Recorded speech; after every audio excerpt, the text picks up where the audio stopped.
Good evening, everyone, and welcome to episode 99 of the Dynasty Junkies. We are almost at the 100th episode, and I know we have big things ahead. I am Bobby Koch at Wrecked Fantasy. I'm joined by my co-host Scott Sidlow. Scott, how are you doing tonight? What's up, Bobby? Glad you're doing the A thing tonight, man. This is awesome. Yeah, it's been a while since I've hosted a podcast, and so we'll see how rusty I am because I'm now used to being the guy who just gets to color comment, and it's definitely a different vibe. That said, I am very excited to have our guest on. I've talked to him on the Twitter machine for a long time, but never had the pleasure of actually podcasting with him. And it's my friend, David Zäch. And David, let the listeners know a little bit about yourself. I can do an intro for you, but I think it's better just coming directly from the source. Sure. Yeah. And thanks for having me on too. It's nice to be able to talk to you live instead of just over the messaging. And I've heard a lot of your podcasts, and I like what you do. You got very, very sound reasoning behind everything that you're working with. So I like that a lot. Bobby. We're going to clarify just Bobby has sound reasoning. Okay. I just met Scott today. He sounds no like sound reasoning over here. So yeah, just met him. It sounds like he plays in far more leagues than I do, and he's very successful at it. So curious to get to know his process a little more too. But yeah, I started about 4 years ago, 3-4 years ago. The first article I ever did was the Fantasy Z score, which was my rookie model.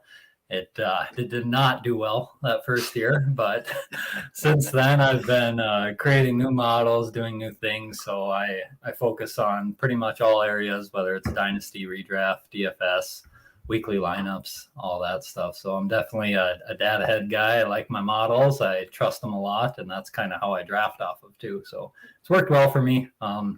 Got a good playoff rate, I would say, whether it's dynasty and redraft and stuff like that. I had bad winning luck last year, I will say, though. So I need to work on my playoff matchups a bit better. But yeah, that's kind of the gist or the short part of it. So thanks again for having me on.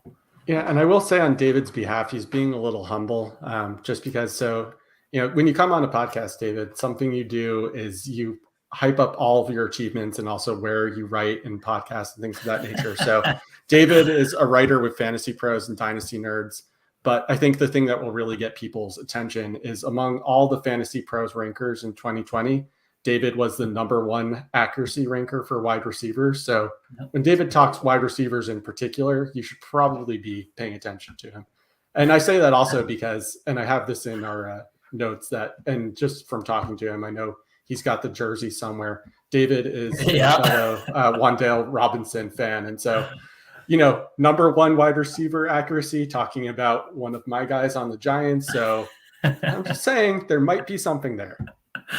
Yeah, so every year for the past 3 years since I started the Z score, I buy my favorite rookie wide receivers jersey. So the first year I bought Justin Jefferson, who's now Dynasty wide receiver 1, let's say, maybe 2, to Jamar Chase. Yep. Yeah, and then the next year I bought Rashad Bateman's, who jumped up, I think, 12 spots in ADP this offseason with Marquis Brown getting traded. And then this year I was waffling between Garrett Wilson and Wan'Dale Robinson, and I decided to go with Robinson. He's got with the little guy, huh? Yeah, I'm adamant he's got a first-round profile, and people are just knocking him so hard because of his size and the landing spot with the Giants. I know Bobby's excited about his Giants with bringing Brian Dabble in, and I am too. I think they're going to use him well. And his stats are just ludicrous from Kentucky last year. It was insane. I don't know how he can fly this far under the radar with what he just did last year, but people don't like that he's small, I guess. So I will also add, when I was feeling kind of bad about the pick, because I did initially feel that it was a reach, it was David and his models who made me feel a little bit better. He was basically like, don't use height as an arbitrary cutoff because here's what my models are saying. And it was all these like amazing players. And I was like, yes, thank you, David. This is exactly the sort of optimism that I needed. Yeah, people are using 1 inch of difference to separate him from Elijah Moore and Marquis Brown and a bunch of other 5'9" receivers, but he's 5'8", so he can't succeed because that 1 inch is everything, I guess. But no, it's just crazy. I hate when people post a chart and here's all the 5'8" and under, so just not even taking an average spread, just everything under that. So it's just heavy selection bias there. That's why you have to have a model. That's have to have right. those data points, right? I mean, Yeah. that's huge. I mean, that's why I listen to guys like you, and that's why I say don't listen to me. I have no substantive evidence as to why I like someone. That can't be true with the success you've had, I would think. This also gets into some of like the recent news. I know this wasn't on our sheet, but I'm just bringing it up of like Najee Harris essentially just talking about that he's never at his listed weight, but people freaking out about him not being at his listed weight. It's kind of a similar thing where like we as fantasy players are like, oh my God, this guy is slightly less fat than he normally is. That means he won't be able to muscle through defenders. Or we go the other way. He's slightly fatter than he normally is. He won't be able to run as fast. And we think we know all these things based on their body types. And honestly, we just generally don't. I mean, don't get me wrong. I understand that Wan'Dale, even if you really do buy into the hype thing, he would be an outlier. But it is just such an arbitrary cutoff that I agree with you. Right. I'm willing to wait to see what happens on the field. Yep.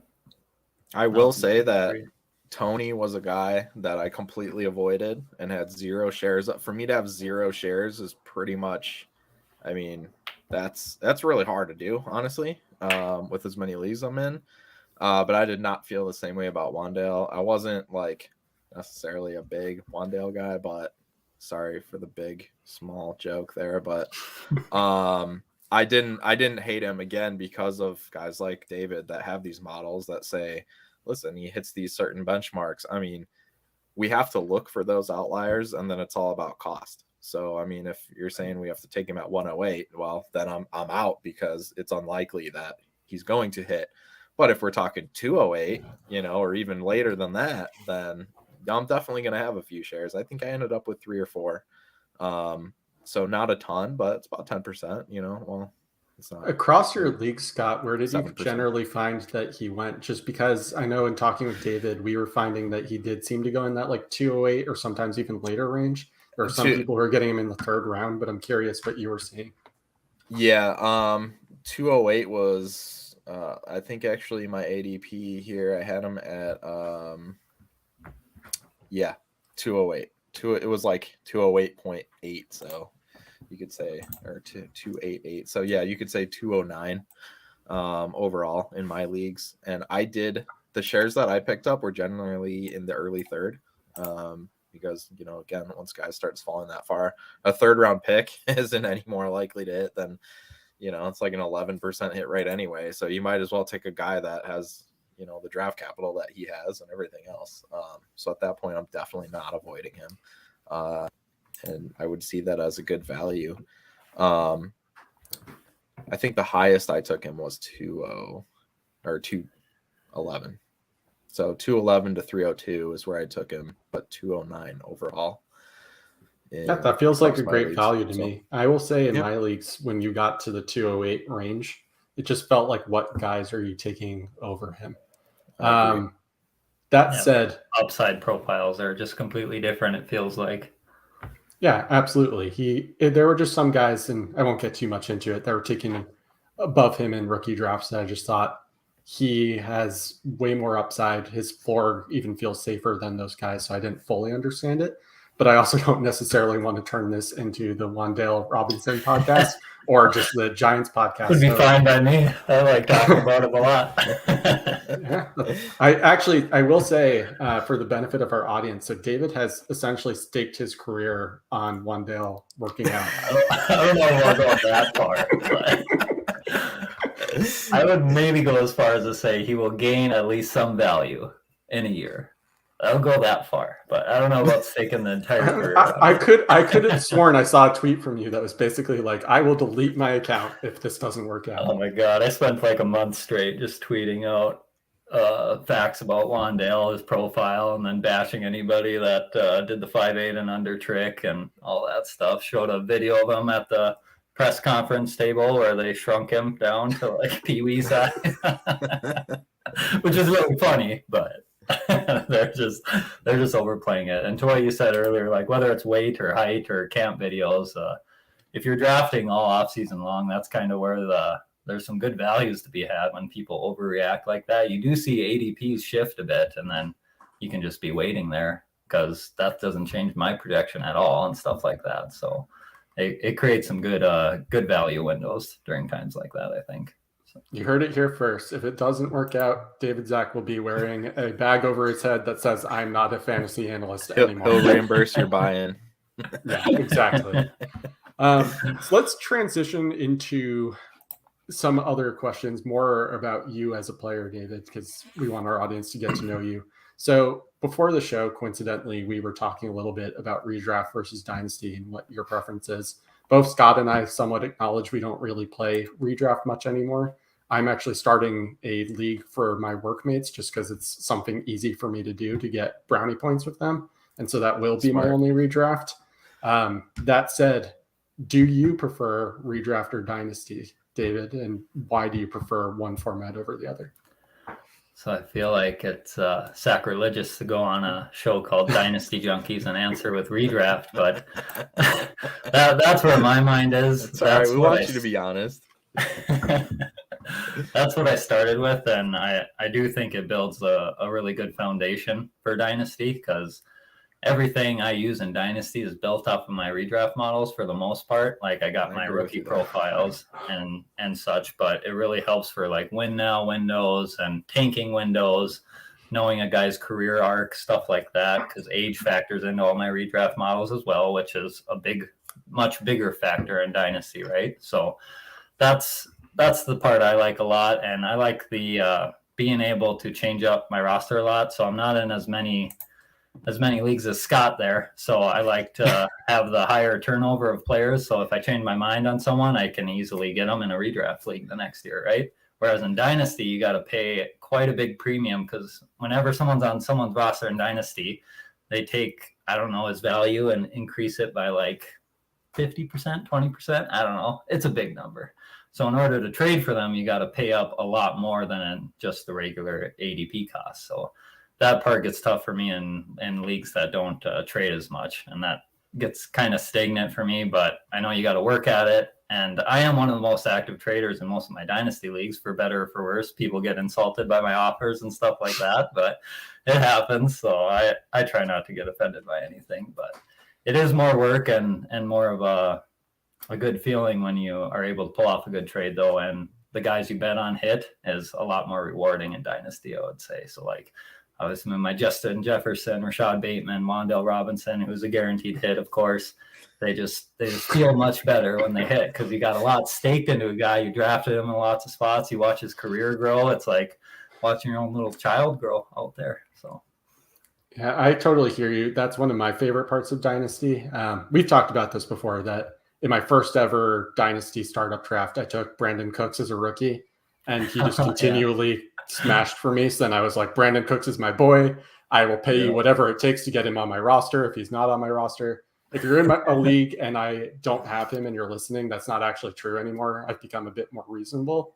But that said, it's definitely a great feeling. And, back when I wrote for Dynasty League Football, I did write a couple articles about like essentially second or wide receivers who I thought would break out based on just some first year stats. And it had a really good trend for a while of like Juju increased his ADP. I think I wrote about Waddle before, or Waddle was probably after my time, but I know I wrote about a few guys who increased in their ADP. And so that's why I love Dynasty, is because you get really invested in the players' careers. But to your point about redraft, would it be nice to be able to get players on my roster that I don't typically in Dynasty because they're ridiculously overvalued at this point? Absolutely. It's just, for me, I don't like not being able to think about the future of the team. There's just a disconnect there for me. And that's why I don't typically play redraft anymore. Scott, is that similar for you, or is there another reason that you just don't typically play redraft anymore? I mean, part of it is most redraft leagues, they're going to be ESPN, Yahoo, whatever, and it's one quarterback, and it's just, it's the same strategy over and over again. It's one quarterback. There's no tight end premium. I end up with all the same players, and things go well and you win. That's great. Or, things don't go well. And then it's like week 6 and you're like, well, this sucks. Whereas if it's Dynasty, then I can start doing something about it. I can start selling some bets or, whatever. Right. And so I just think, all the fun stuff that you get to do, you don't really get to do in redraft. A lot of times it's like a work league or a home league, or it's, whatever. And somebody trades, I don't know, whatever, like CMC and Barkley for, whatever hot random guy somebody picked up off waivers, and it's like, what the hell is this, right? And so I don't know. I think I just lost interest because I started trying to get into like different, more challenging leagues, and it just never. You don't really get rewarded for putting in the time or the effort of, especially like a Justin Herbert. That was such a big year for me, just smashing Herbert in every league and then watching him. I never could have imagined he'd be like a top 3 asset, right? But look what that did for my dynasty portfolio. Whereas what the hell did that do for my redraft? It did nothing. Like I didn't even win a league because of it, Alvin Kamara, when I was taking him in the last round of every redraft league, right? And then he comes through and okay, the next year you have to use a first round pick if you want him on your team again. You know what I mean? So it's just like I would rather suffer my Hakeem Butlers and celebrate my Justin Herberts, than just wiping it out the next year and whatever. I mean, I'm in one league that I've been in for 15 years, something like that, which is fun because we all do a basketball league together and we all do a football league together, and so like something like that's kind of fun. But at the end of the day, Dynasty's my place, man. That's why I'm here, right? Yeah, there's a reason you're on a podcast called Dynasty Junkies. That said, before all the redraft people come after us, I will say I have definitely seen, to Scott's point, most of the redraft leagues I've seen tend to be more casual. I've definitely seen some pretty intensely competitive redraft leagues. It's just by and large, I do think the people who tend to be super into it because they are super into it look for leagues that tend to be year round, and those are dynasty. And so you tend to find more competitive players, at least from my experience, in dynasty leagues. And that's part of what I'm drawn to. But honestly, and I'm borrowing from our Trade Addicts father pod or whatever you want to call it. But it's just brother podcast. Brother podcast, father podcast, whatever. Yeah. But Russ is like the nicest person and will never say anything mean about anything. And I think his like go-to line is basically just like, do what you enjoy. And that's how I feel about the whole like redraft versus dynasty debate. I see people on Twitter like really getting into it, like, oh, the dynasty crowd is so mean to the redraft crowd, or like the redraft crowd is just like, they don't know anything or whatever. And it's like, no, just everyone do what you enjoy. There's one's not necessarily better than the other. They're actually, when you really get down to it, they're almost entirely different games. So comparing them is not really don't get me wrong, they still score points the same, but the way they're structured, they're just intended to be played somewhat differently. Even if I do agree, there are redraft elements that are very heavy and influential in Dynasty and can help your mindset there, and vice versa. But I just don't think the comparison actually really helps anyone. I just like to get to know whether people prefer one format or the other, because I like to get to know people. That said, David, you talked a little bit about trading. And so we want to get an idea of, do you like drafting better or do you like trading? Because there are some people I know who, every time you talk to them, they're in a new underdog puppy. And I don't even know what that is. I just have heard the term puppy so many times. And because I don't do like best ball drafts or DFS or any of that stuff, but like every single time they're like, oh yeah, I'm doing a new puppy right now. And I'm like, that's a weird sentence. I think that means that you're starting up a draft. And then there's other people like Russ Fisher, who I mentioned earlier, who's like, I'm bored, I'm going to make a trade. Are you more in line with Russ? Or are you more in line with the people who are constantly doing puppies? Or are you somewhere in between? So yeah, like you said, they're kind of different animals. They each have their benefits and drawbacks, like we all kind of talked about. Yeah, for me, when I get bored, I tend to trade more, if that makes sense. So if I'm looking for something to do, then I actively seek out trades. Or once I go through my dynasty rosters and then kind of evaluate everything, then I go into trading more if I need to push in my chips to win now, or like I said, tank. But drafting is probably what I like the most. It's it's fun to find the values in a draft. It's kind of like a living, breathing animal when you're in it, because everybody's doing a different build, right? So you have to watch what each team is doing. You got to watch how players are going, which positions are doing what. So I really enjoy that part. Plus, a lot of my models and stuff like that are comparing against the ADP. So I like that battle of finding the diamonds in the rough all the time, every year after year in each draft. And I go pretty heavy on players I like, players I think who are good values, and pays off big when it hits. And most of the time I can still squeak into playoffs without it, with some good waiver ads and stuff like that. But no, I really do enjoy drafting. I get in the zone in there and you're not hardly thinking about anything else. But it's the same with dynasty startups, I guess. And trading's a lot more work, but like you said, a lot really rewarding when it pays off, when you find that right trade, and then you make the investment in the player, and then you get to keep them for 10 years or whatever it is. So yeah, and how about you guys? Ideally you would have the best of both worlds, I guess. And to me, that's the rookie draft, because everyone in your dynasty league is paying attention during the rookie draft, because it's at least one of the few times during the year you can guarantee that everyone's logging into the site. And so then you're both drafting, but you can also make trades to trade in and out of the draft. And so I know that's somewhat of a cop-out answer, but that's my personal favorite is rookie draft season, because then I'm both drafting and trading. If push came to shove, I would say probably trading for me.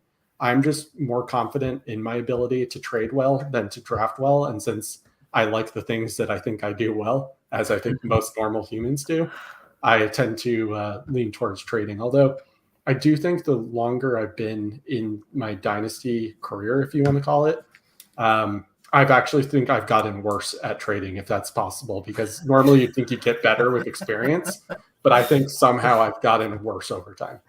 Instead of learning from mistakes, you lean into them.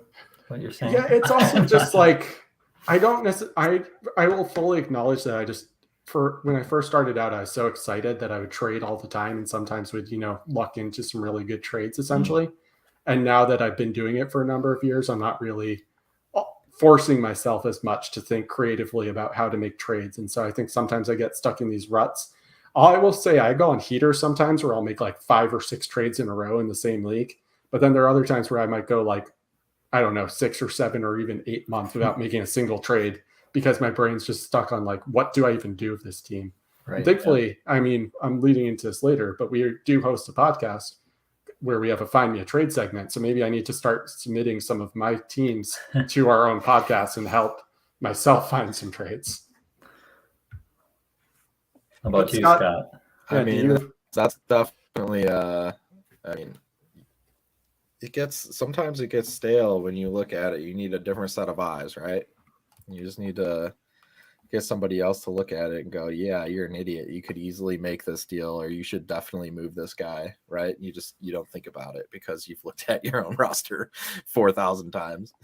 But yeah, I mean, going back to just redraft in general and just everybody kind of doing their own thing. Like I think my whole thing was I got obsessed with redraft and I wanted to get better. So I joined keeper leagues, right? Because I wanted more year-round stuff. And then that's when I got into dynasty.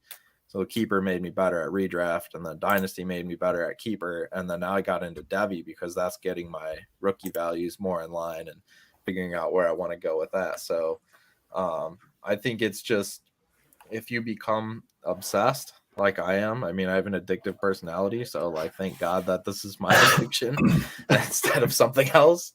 And so, I just kind of went down the rabbit hole. I mean, now if I'm, scouting the neighborhood pickup game of like 9 to 12-year-olds, I might have a problem and we might need to do something about that. But as for now, I'm enjoying my Devy and C2C leagues, which are helping me value the future classes. And so, I mean, I think, yeah, I'm always going to be in a little bit of everything. But at the end of the day, yeah, Russ is right, man. Just play what makes you happy. And if that's an 8-team league where everyone's stacked, then by all means, do what you want to do. Also, Scott, you're telling us you don't keep a spreadsheet of your neighborhood kids? Should I get rid of mine? I'm just kidding. I should be clear, I do not have a spreadsheet. Trust me, I am already, I've got the kids. We're going to get them I mean, we're going to work on scholarships. Hey, I'll just say, Jim Harbaugh was at the high school here where my kids are going to go, and they currently have a player starting on the offensive line over there. So, we like to keep that pipeline going. I will fully acknowledge that while I don't keep a spreadsheet on my neighborhood kids, I did see one of them throwing a football in the park, and I thought, oh, he's got a good arm on him. And then I thought, I need to walk away now. This is too much.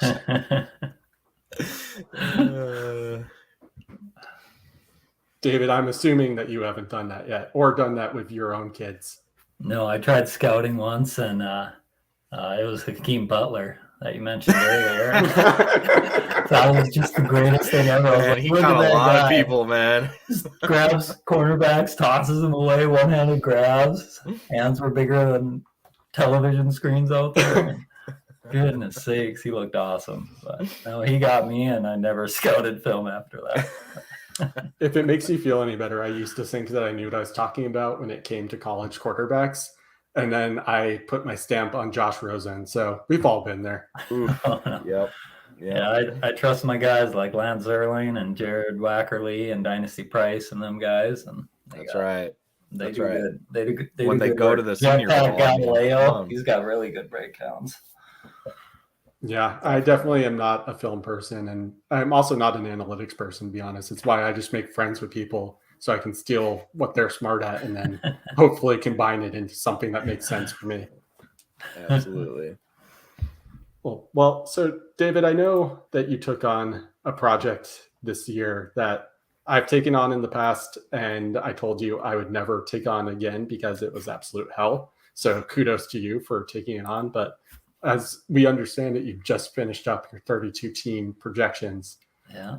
And also, really quick, to my own point about Brandon Cooks earlier, another thing that made me never let him go was when I did these projections, I was basically on the money with his receptions, his receiving yards and touchdowns. Right. Even though if you ask me about all my other projections, they were completely wrong, but I got one right, and that's all that matters. But so that said, walk us a little through your projection process, how you do it, and also whether that helped you identify some undervalued players based on your projections and also overvalued players. Sure. So yeah, they released this morning. It was a hellacious process. Getting started is the worst part about it, because you got to get that first team and you got to get the layout, and you got VLOOKUP formulas looking across all your spreadsheets and stuff like that. So I got a running back model that does redraft. I got a wide receiver model that does redraft. And then I got my team models. So I kind of blended them all together, and that's how it started. But yeah, that first, I think it took like two weeks to get the first team going, and I was working on it quite a bit each week. So once I got that first one down, and that wasn't even close to finished, as you go through, you realize mistakes that you've had because it's adding up different teams, and you got different factors. You got rookies. You need to account for growth a little more in team projections as players develop. And, Marquis Brown gets shipped off, so Bateman goes up again, of course. But it was a big process, and I'm glad I did it. I've been wanting to do it for a while, and it helps you paint a more realistic picture, I would say, because anybody can say like, yeah, DeAndre Swift is awesome, like his fantasy stock's going through the roof.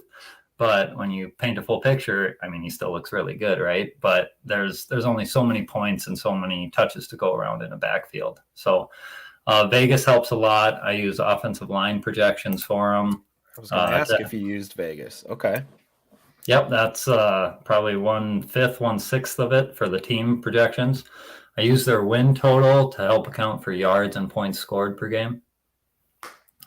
And then I use offensive line changes. So as the 32nd ranked offensive line is supposed to grow, or they get additions, I track guys like 4-for-4, the score, and I forget what my third one is right now, but I take the average of those three and then see how many position ranks their offensive line as a unit is growing.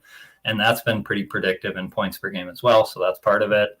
Head coach, offensive coordinator changes. A lot of times when you get a coaching change, you just regress to league average. So bad teams with coaching changes, I'm pretty bullish on most of the time, because that's step one of them coming around, and that translates to fantasy points for their players normally.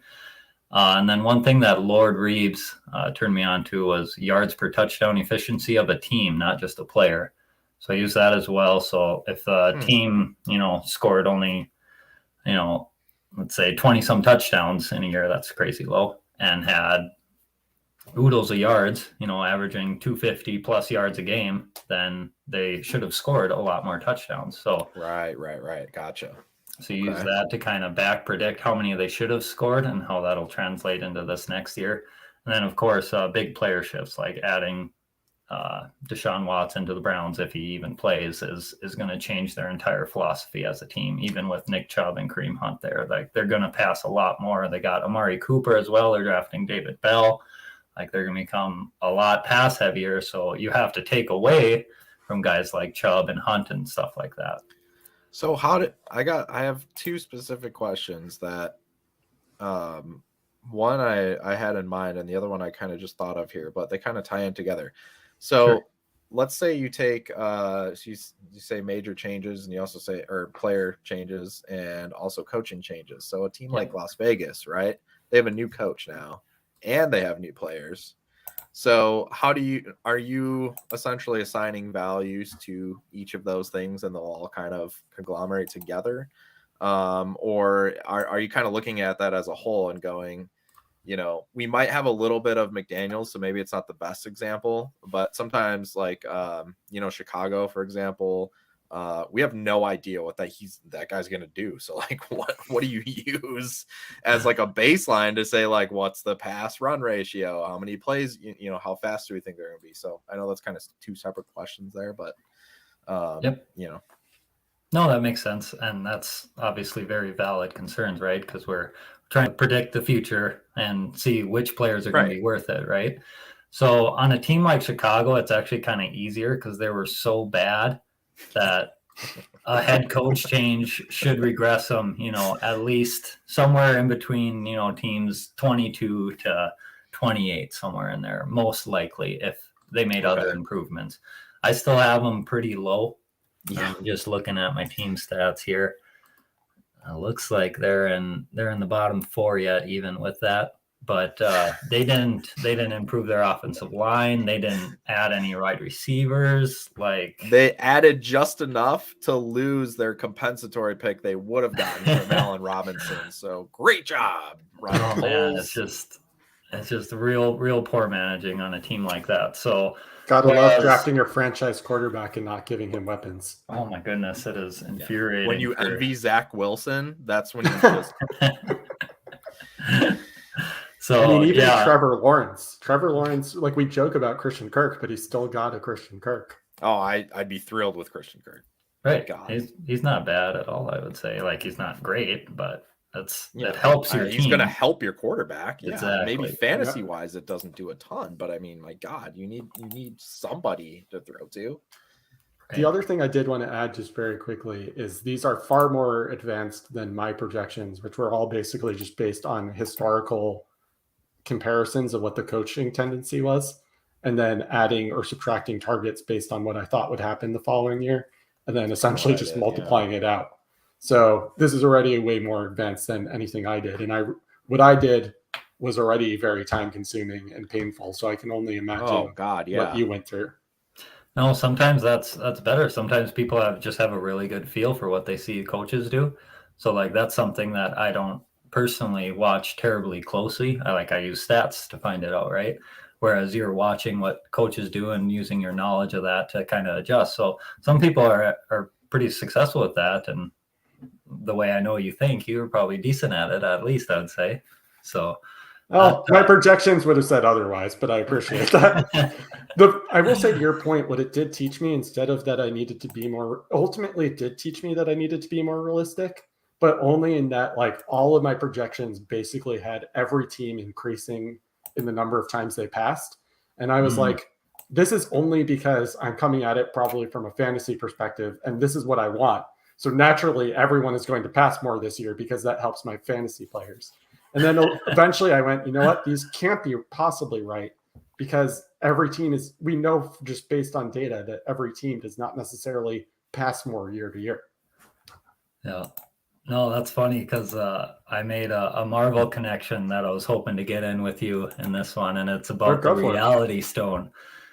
So the first model you create, I call it the reality stone. So you realize you can make a projection, say anything you really want, just like you said. So if you like a player, you can just make your model say that player is going to do really good. And then comes the aftermath of that, where you realize your first model is likely just a pile of shit because it's your first model and you don't know what you're doing, right? That's what mine was. Like I'm pretty sure that's what everyone started out as. Your first model, you try it out, and you think you know a lot, and you're like, "Oh, I'm gonna make this guy good because I like him, so the model should do it like this." And then you're like, "No, not even close." It's honestly, it'd be like now. I feel like if I were to do a model, and I'm pulling this example because I have a bet with Rocky, but I'd be doing like a model for projections with the Broncos, and it'd basically be like, "Oh yeah, Jerry Jeudy's going to catch all the passes, and Sutton's going to catch none." Because I have a bet on Jerry Jeudy. Doesn't exist. And yeah, 200 targets to Jerry Jeudy is what's going to happen this year. Clearly, very realistic. Yeah, they were a tough team to project, I would say. So they got, like I said, a lot of changes. You got Russell Wilson. You got who's going to be healthy, I guess, on the wide receivers. So that's going to dictate a lot. I would say between them and Miami were the two hardest teams to project for me. There's just lots of moving parts, new coaches that you don't fully know what they're going to do. You can kind of guess with McDaniels a little bit more maybe, but it's just there's so many moving parts. So you just try and do the best you can with all your models together, see what they come out with. So how much bias goes into, like, where do you live right now, David? I'm in Fargo, North Dakota. Okay, so I guess obviously the whole country is going to understand like the whole let Russ cook thing and Pete Carroll and whatever, and you basically have to think no matter where he goes, this guy's going to pass more, right? Like they gave up so much for him, he's going to throw more. So like how do you incorporate that to say like, okay, I think this is going to happen because everyone thinks this is going to happen because it seems so obvious that this is going to happen, but what if that's not necessarily true? Or how do you pull back on that and just let the model do the work instead of you saying, well, I need to tweak this a bit because it seems so obvious that this is going to happen? Although with the coach and everything, we have no idea what they're going to do. They have two great running backs. They have a decent run blocking line. Like we don't know what they're going to do. Yep. So in a case like that, it's just like you said, you got to let the model kind of do the work, and you got to make sure you have enough angles coming in at it that it doesn't become too fixated on one particular stat. So it can't be too fixated on just Russell Wilson. It can't be too fixated on the coaching. It can't be too fixated on the running backs, right? So it's all part of that balance, right? And the last step I do is actually subjective tweaks. So subjective tweaks to it. Yeah. So I go through all these steps, let it calculate everything. And then the very final step is if I notice something that's like glaring or just very, very wrong, then I'll try to adjust it or bump it or give it like a 5 or 10% boost or something like that. Okay. So there's going to be a little bit of bias in there, but mostly the baseline is going to come from the input. Right, which is also biased because I created it, right? True, of course. So I don't know that there's a way not to put any kind of bias. Yeah, no, I mean, I think there has to be, but it's how do we like minimize it, where it makes sense. I mean, because I'm here in Chicago, and I mean I'm a season ticket holder. Well, actually no longer because fuck them. But and I just I hate them so much that I just don't think there's any way that Fields can succeed. And so I think that he'll be ranked 46 out of the 46 starting quarterbacks that play a minimum of 100 snaps this year or whatever those stats are, right? And so I just think, he has no coaching, no line, no organization, no nothing. He has no help. So regardless of how good he is, it doesn't matter. So my bias, I just can't properly evaluate Chicago Bears. Everybody's going crazy over Mooney, and I'm just trade, sell, go ahead. Yeah, you can have him. This tiny little man, he's 160 pounds. I could step on him. And you think he's going to have 100 catches? No, he's not. So Like, it's wild to me to hear like other people saying this, and then here I am, like, I love, Michael Pittman or something, and Colts fans are probably like, what's wrong with you, dude? Like, yeah, he's fine, but he's not going to be that great. So I'm sure we all have that, right? Because whatever team we follow closest, or, whatever situation it is, right? So, I'm just trying to figure out how can because I don't have the time to do my own model or whatever. If this was 10 years ago, maybe, but like this is why I listen to guys like you, right? But I need to figure out how I can not have those biases, and how we all can as fans, right? Because we can be excited about players, but or maybe the opposite in some cases, but then how do we let that affect our the way that we play this game, where we're trying to get the most points in our lineup, so I think that's why a model is so important to follow. Like, we can definitely believe our eyes and the film and all that, but I think we definitely need to have the model to balance things out, because numbers don't lie, except for when you want them to. Well, a couple things there, Scott. I think you kind of addressed it. One is, I think you can somewhat help your bias just by listening to other people. Because one of the things that people always address when you say anything is like, oh, are you just a fan of this team? And I acknowledge, like, upfront that I'm a fan of the Giants. And so when I talk about the Giants, there is an inherent bias. Although my bias was more similar to yours, at least until recent years, where it's like, oh, the Giants are terrible, so why would you want any player on the Giants because they're terrible? And so, my goal essentially in my own teams was to stay away from the Giants, because I didn't want to give them the opportunity to disappoint me twice, meaning in real life and on my fantasy teams. Yes. But now I can recognize, when guys like David or other people say, hey, my models, or, on film, I see X, Y, and Z with this player on the Giants, I'm able at least enough to say, okay, yes, I generally think that Giants suck for fantasy, but these guys who I trust that are smart are saying this player does not suck for fantasy, so maybe I should listen to them. And if the price point makes sense, get in on that.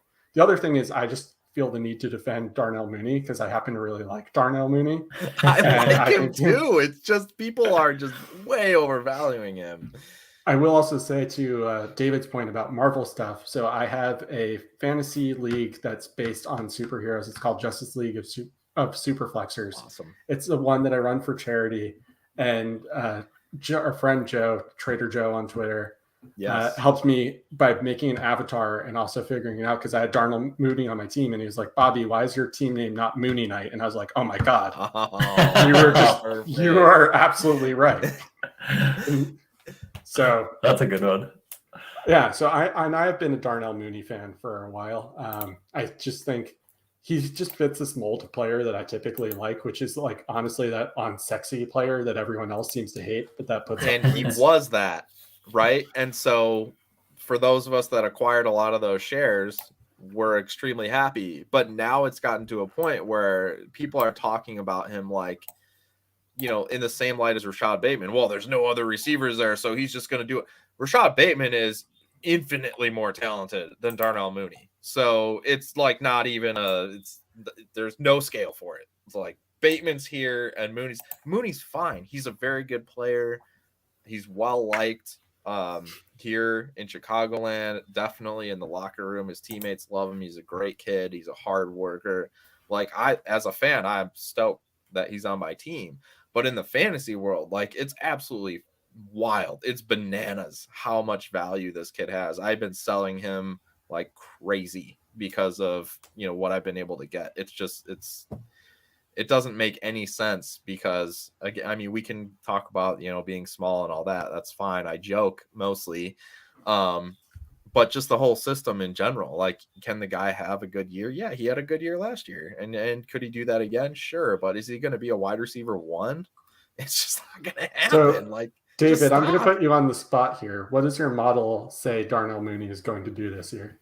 I have him above ADP for his spot. It's saying what is it? 87 catches, 1,100 yards, and 4.8 touchdowns for 14.2 points per game. Touchdowns probably right. Yeah, very low touchdowns, right? Their offense is not great. Yeah. Scott's shaking his head, but I think if Darnell Mooney hit those numbers at all, his fantasy rosterers would be ecstatic. Yeah, I think he won't touch those numbers. I think he's a good play this year, and then a high sell target. I think his value is going to peak this year, and then after that, I'd be completely out. So I'll be targeting him as long as ADP stays down in the low wide receiver 20s or wide receiver 30s. And but yeah, beyond that, I'm not going to keep him on my rosters for Dynasty at all. So I agree on the long term, but short term, I think he has a little more upside than maybe he's getting credit for. So low 20s is where he's at. I think he's at wide receiver 29 right now. Okay. Let me see. All right. That's reasonable. Oh, for redraft, right? So I should get the Dynasty that's ADP. Absolutely reasonable. Let's see. I have no issue with that. I mean, that's that's a mid 3. Okay. Yeah, definitely can live with that. Saying he's wide receiver 33 according to Adeco's ADP, so he gathers last few weeks of Dynasty startup drafts. Yeah, that's the quality. I use that. Yeah, he's good with that. So yeah, which looking at some of the guys around him seems maybe a little high, but not crazy, I would think, I guess. But I thought he was going to be higher, actually. The way trades I've seen him going down. That's what I'm saying. Yes. Like you're getting first plus for the guy, right? Yeah, no, it's wild. If you're getting, well, I actually didn't know this. If you're getting first plus for Darnell Mooney right now, then I need to change my stance and say I'm out on Mooney because I was all ready to defend him. But if people are offering, especially 23 first plus for him, yeah, I suppose it depends which year, right? Out. Yeah. That said, so that's probably enough Darnell Mooney talk. I'm sure that's honestly probably the most anyone's ever talked about Darnell Mooney on a podcast. Don't get me wrong. Scott said all these lovely, nice things about Darnell Mooney, and I will also add, just because one time Cooper Kupp's grandma tweeted at me, so now I feel the need to say this. On the off chance that any of Darnell Mooney's family is listening tonight, I'm sure he's a perfectly lovely human being. He's fairly good at football, but we've spent a decent amount of time talking about him, so we're going to move on to our next, or just to another slightly adjacent topic, which is earlier, David, I asked you, who are, according to your models, if you know offhand, who are some players that are being undervalued and also who are being overvalued? And, you just talked about maybe Mooney is one of those guys who's being slightly undervalued, at least for this year. But who are some of those other guys? Yeah, so I got a lot of names, obviously. This is good. I have pretty high conviction in the guys I like, but I'll just try to keep it somewhat limited to picking 2 or 3 each. So the guys I picked as undervalues were AJ Dillon for running back 25 Dynasty ADP. So he just turned 24. Aaron Jones is 27. Obviously still a great running back, but he already led the team in rushings last year, got 37 targets. I have him projected to score more points than Aaron Jones this year already, with 1,250 scrimmage yards, 39 receptions, and 9 touchdowns. So it's looking very bullish for AJ Dillon's case. He's so my most acquired player. Is he? The last 90 days, yes. I think mine is Aaron Jones, so now I feel bad. No, I like them both. Like this year, their whole offense has to run through those two guys. They're just head and shoulders above everyone else. Like, yeah, you can be high on Christian Watson. He's got a lot of good traits too, right? But they're already entrenched. You know what you got with them, and now it's going to become more focused on them. And they got a good offense as long as Aaron Rodgers and their offensive line is relatively intact. So I know they talk a lot about getting them both on the field at the same time. When I was looking at formations, I don't see like any of that last year. It was one running back, not 2. So I think that's a lot of fluff there that isn't going to translate, because you'd rather have a wide receiver running routes than a running back if you have the choice between the two and just have one running back in the backfield. So I don't think that's all true, but regardless, they're still going to give the ball to the running backs just a ton. So it's funny that he's one of your most acquired players. I've been trying to get him, but I haven't been putting too much focus on it yet, thinking I can get him later here. I went from 3 to 11 shares.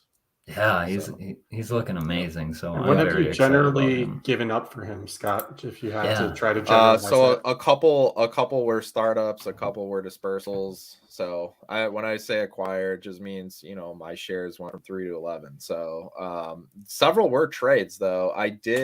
There was one that it might have actually been the league we're going to talk about. So I need to look that up real quick.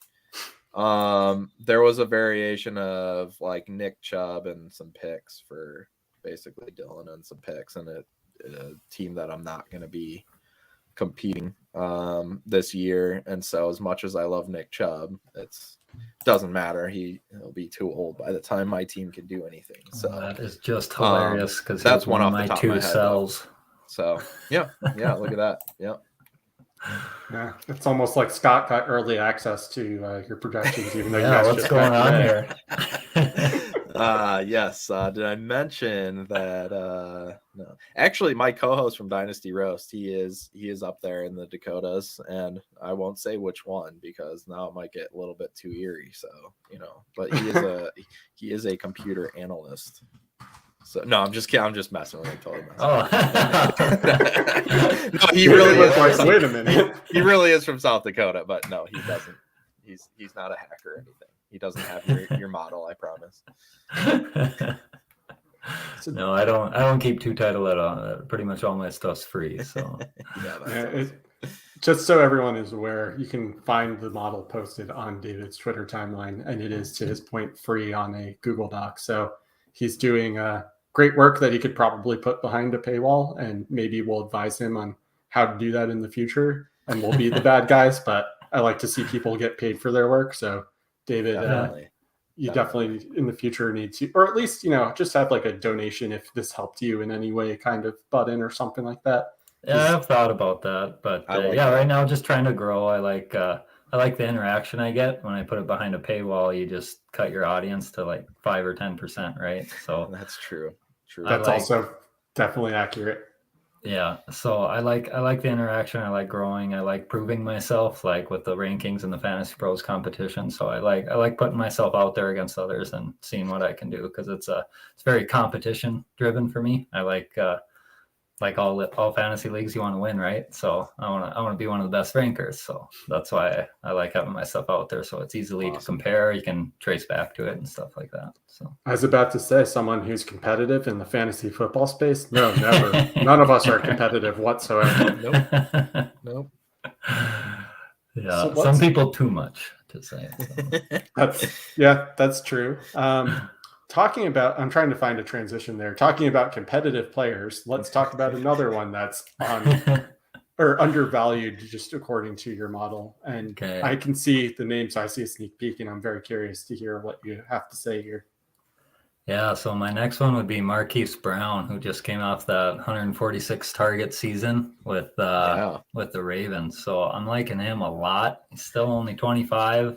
Wide receiver 24 dynasty ADP right now, and somehow I see him almost losing value by going to Cardinals in some drafts, which just blows my mind because they're going to pass a lot more. Lamar had a 71% on target percentage according to Sports Info Solutions, and Kyler had an 82% on target percentage, so that's a dramatic difference for him there. Wow. And he thrives on the deep ball, right? Which Kyler's also much better, I would say, at that than Lamar. So I think he's just going to explode. I think he's going to be there for a long time. I hope Kyler doesn't regress, because I know there's a lot of issues and offseason talk about everything going on with him and stuff like that. So I hope they can keep building. And if they do, Marquis Brown's going to, I think, borderline be a top 14, top 15 dynasty wide receiver by this time next year. I have to say this because it was absolutely cracking me up. If you're in multiple dynasty leagues, do at least one rookie draft before the NFL draft, because you're going to look back and there are going to be some terrible picks and it's going to be funny and it's probably going to hurt. But when you trade like your 204 for like a second the next year, and Marquis Brown is a throw-in, and then he gets traded to the Cardinals a couple days later, like during the draft. I mean, this is just gold. Like, I'm so like, even the rest of my picks, if they were nothing, this was like a free Marquis Brown, and I'm so stoked about it. So that's insane. Crazy stuff like that happens, and that happened to Rocky too in our league. Everybody should do it. we have one league where we draft before the NFL draft, and someone basically just gave Rocky a free Marquis Brown too, and then Marquis Brown was traded to the Cardinals, and he was just like, "Yep, that's it, free money."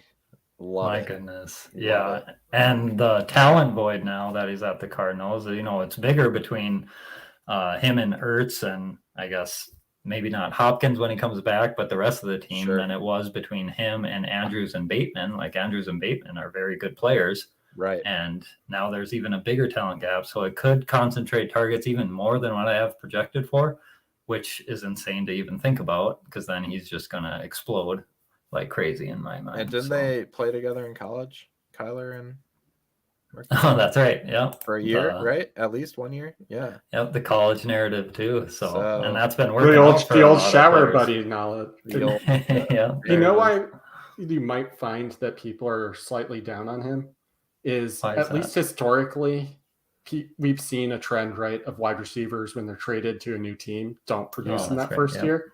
Yeah. That said, we've had so many change teams this year that narrative is just going to get blown to pieces, I think, especially because it was all superstars essentially changing teams. Mm-hmm.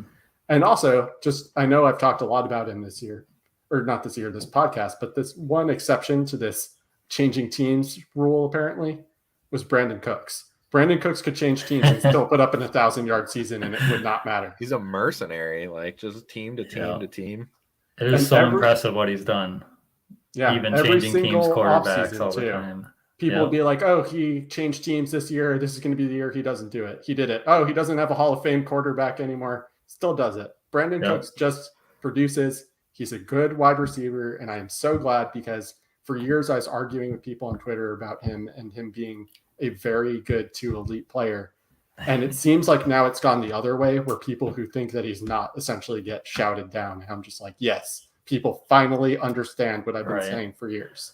Yeah, this is probably the first year that he's like finally getting remotely close to the respect he deserves. He's still a value somehow though in drafts. Like he's going beneath what he's going to produce again. It's insane. I don't get it why people hate him. He's one of the few players that has continually just outproduced his ADP. And it's to Scott's point, and I think at this point Scott's catchphrase, free money, because every year you just draft Brandon Cooks at his ADP and he outproduces it and wins you leagues. Yep, exactly. That's my obligatory Brandon Cooks rant. You worked it in. Nice job. Yeah.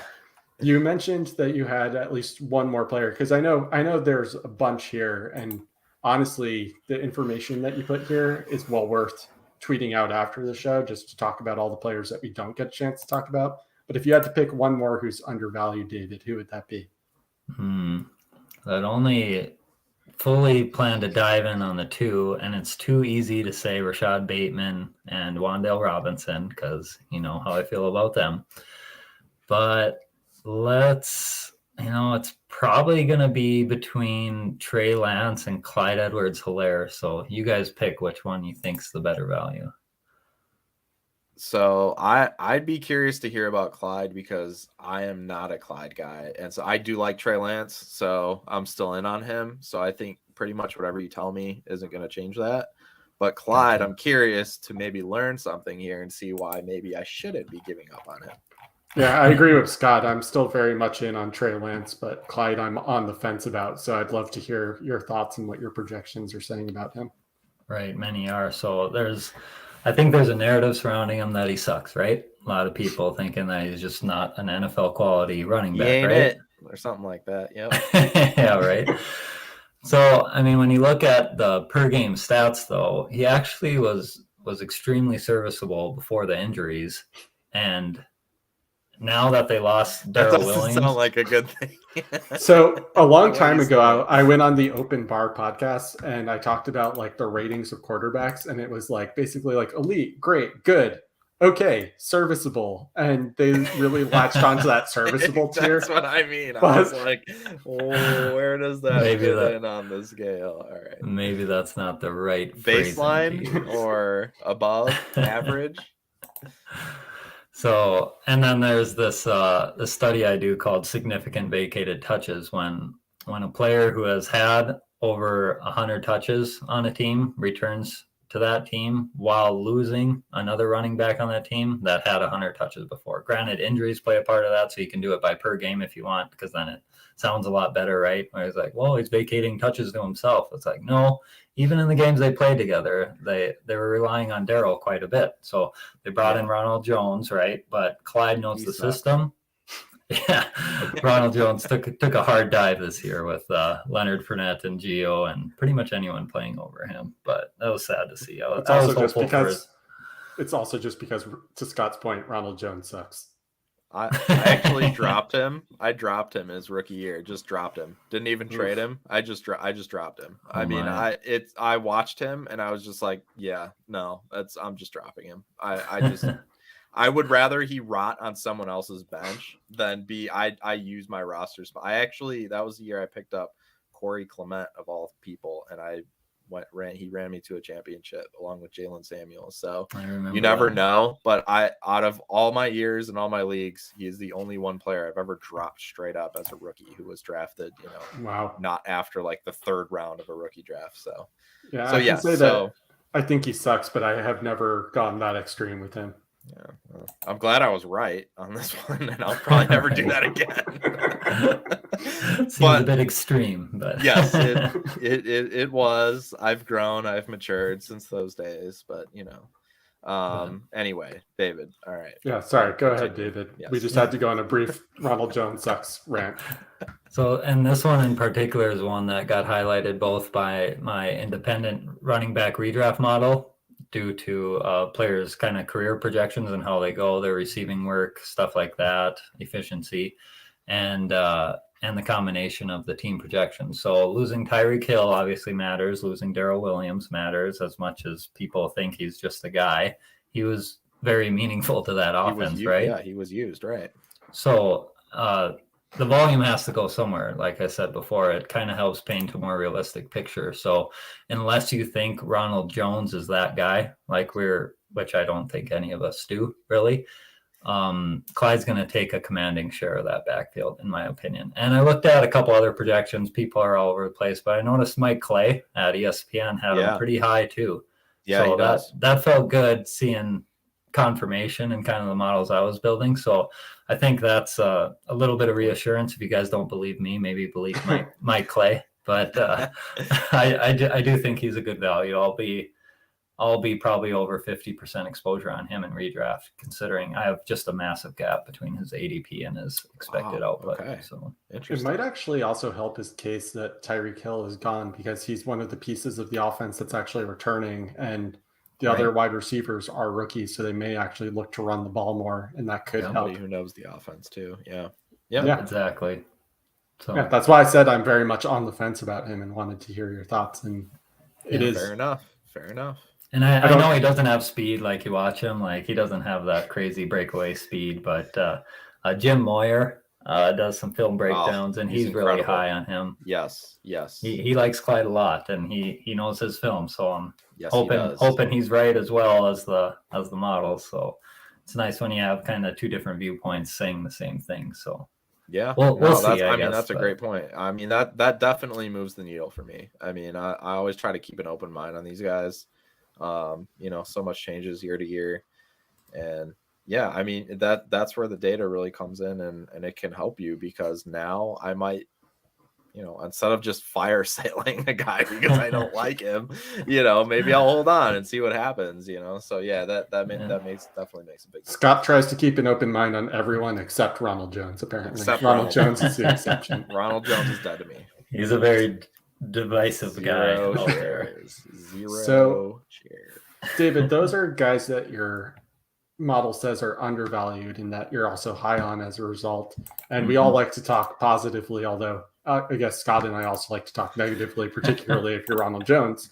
And we're going to talk maybe slightly negatively about some other players, and tell us some players, or just a couple, that your model thinks are being overvalued. Some that make me very sad here. But oh no. So I'm out on. By the way, I will preempt and say earlier I noted that I traded a bunch for Aaron Jones, and one of the highlights here is that Aaron Jones is being overvalued. So Well, I think he's fine for another I demand a year at recap, least. David. Go back and do your model again. Some are saying he could lead the team in targets, which probably ain't too far off, but seems tough. But they should use him a lot. Suppose it's within the range of outcomes, as they say. But right. But I realized I preempted you here, so if you're about to talk about Aaron Jones, I apologize. But no, I talk about a different player. Yeah, since I already covered Packers with AJ Dillon, one of my fades was pretty much all Steelers pass catchers. They were throwing at such an insane rate last year. They were throwing at 64% pass rate, which was second highest in the league. And now you get a brand new quarterback, which granted he may be Justin Herbert and have rookie of the year season, but a much more realistic expectation is he's more of an average rookie quarterback, which isn't great. So you get second year Najee Harris that they're probably going to lean to even more, especially with a rookie quarterback, in my opinion. So I think Deontay Johnson is a fantastic player. I have no issues with his talent level. He's very good in my mind. I have a problem with him being valued at his absolute peak, which was last season in my mind. While you say that, I just need to check. Before you said the thing about his peak, is Rocky Petrella in your house right now holding you hostage? Oh yeah, let's make sure. Let's make sure he's not there. Just so you know, Rocky is the biggest Deontay Johnson fan that I know and has him on pretty much every team and hypes him to infinity. And he's the one who created this podcast. So please continue. Oh no. I agree. I'm glad to see him on here though, because I did sell what I think or could be high over the last few months. I've sold a few shares. And it hurts. It hurts. He's a young, great receiver, and I enjoy watching him. I mean, it hurts to sell him, but I do totally see this path, and I'm glad that there's some actual data behind it, because now when I say to do that, I don't look like a complete moron, right? Because now I can say, well, David's model agrees. Oh boy, people have gotten burned by my models before, right? So nothing's. I mean, but hey, there's something out there. It's not like I'm just coming up with random stuff. You know what I mean? He's not just saying it to make Rocky mad anymore. Now he's saying it because that's really how it started. But now, see, it's actually true. So, right. No, yeah, I just think the pass attempts will come down. It's an unknown with Pickett or Trubisky. If people think Trubisky's going to start, I still don't think that's going to happen. I think it's going to be the Pickett show, because you got to see what you got, right? See where the team is going forward. But people are really hard on Big Ben, but what he did was support a lot of people, even in his twilight years there. So it's they're being too harsh on him. They're expecting too much of Pickett. I'll very much consider buying him next year after the season, but I don't see a way that his value really goes up in the near term. Unless he goes somewhere else. Correct. Right? Yep. So that's one risk I didn't think of. That's a very good point. Yeah. For me, if I'm like it's weird because you never say I'm selling a young receiver if I'm contending, but I probably am. I don't think he's going to be like a wide receiver one this year, right? So I would rather sell him and not have the unknown. If I'm trying to win right now, there's a slew of other receivers I'd rather have, especially if I'm getting something on top of it. So yeah, and I think even one for one trade that, right? And just pivot your chips, right? And similar to your receiver. So absolutely. Yeah, apparently, according to DLF ADP, you could, if ADP can be trusted, you could flip Deontay Johnson right now and get DJ Moore, Drake London, Treylon Burks, or if you're talking about those contending teams, you could get a Chris Godwin, Terry McLaurin, Michael Pittman. You could probably even get Michael Pittman plus, I'm guessing. I would do that in a heartbeat. Yeah. Another one that's a little further down is a Mike Evans, Amari Cooper even. So there's definitely some guys you could flip Johnson into if you're a contending team and get a plus on top of it. Mm-hmm. And that might be a solid move. And I generally agree with you guys on that. Sorry, Rocky, don't fire us. No, those are good points. Yeah, those are this will be our last podcast. Yeah, this is the last Dynasty Junkies for Scott and myself. Finished it right before episode 100. Oh, no. No, and to our point though, like he's very talented, right? Like nothing about this is a knock on his talent. And I know they say bet on talent, right? But I mean, you guys still gotta weigh everything. So Totally. And this year looks like a down year, even if he'll still probably be plenty good. It just won't live up to his current value in my mind. So as the cliche goes, hate the value, not the player. That's right. Especially true in these cases. My next one is a guy that you just sold for AJ Dillon. So one of my buys for one of my sells, it's Nick Chubb. I do a yards created through analytics thing where I measure how many yards a running back creates on their own, whether it's broken tackles, yards after contact, offensive line blocking yards, and then how much yards they created before contact with all that. And I think there's one other factor in there that I can't think of off the top of my head. But Nick Chubb has been top 3 for 3 years in a row. So he's incredible. Yeah, he's incredible. Probably the best runner in the league, right? Yeah, but I agree. Yeah, where his limits come in is where we were talking about earlier with the addition of Watson. So now that's another whole thing, right? If he plays or not, if he's suspended. But if he doesn't play, I actually will probably fade back on this and be a little more into him. But their passing rate's probably going to go up. His receiving work is just non-existent. He needs a Derrick Henry sized workload to pay off, and they have Kareem Hunt and their pass catching backs that they like to rotate in. There's no coaching change. So they're still going to use their backs the same that they have been, which limits his upside as always. And it was funny because my running back redraft model predicted Nick Chubb's points per game down to the exact decimal with 15.5 this last year. And now it projects him at like 13 point something. So another steady drop. So it's kind of an age thing. It's how they're rating, but a lot of that's kind of based into their pass rate with Watson too. So again, if Watson is out all year, then I'll come back in on him. But his breakout season was when he had those, 39 targets or something like that in 2019. And they never did that again. So he's never averaged over 1.5 receptions per game since, which is just really hard to deal with unless you're a points per carry or a low PPR league. So then what I'm saying doesn't make as much sense. But in full PPR, which most leagues are, he's an easy fade for me again this year. So a quick question. Just for my good friend Gabe Gearing, FF Man Bun at the open bar, how does Wubba Lubba Chub Chub factor into your model? Does it factor in at all? Wubba Lubba Chub Chub? What is that? I'm guessing you're not. So Rick and Morty has Wubba Lubba Dub Dub, and then Gabe did Wubba Lubba Chub Chub, which is just him being, it's honestly just ridiculousness. It's not anything serious and should not factor into your model at all.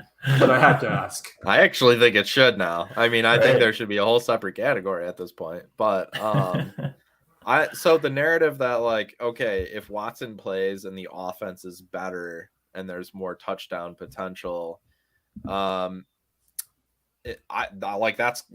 makes sense, right? If your offense is better, maybe you could score more points, and then therefore the guys in the field score more touchdowns. Sure, okay.